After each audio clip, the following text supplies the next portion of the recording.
на правовата държава, защото няма справедлив баланс между обществения интерес и правата на собственика.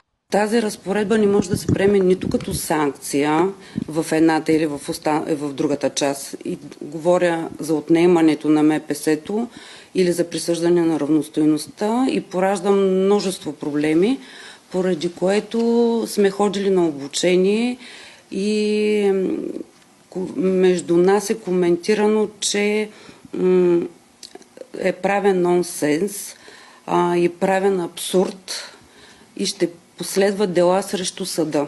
В тази връзка магистратът е отправила искане до Конституционния съд за произнасяне по едно от делата.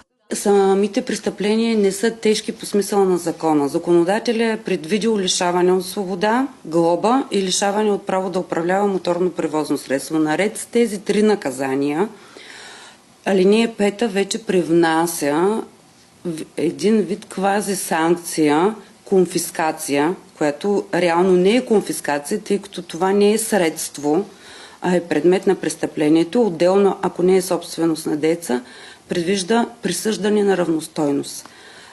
Такова правно понятие няма в наказателния кодекс.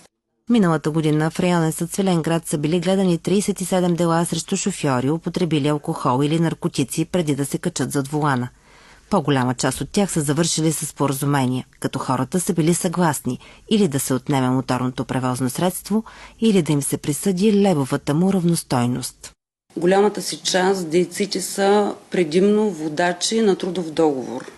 Тогава МПС-то е собственост на фирма и стойността е огромна.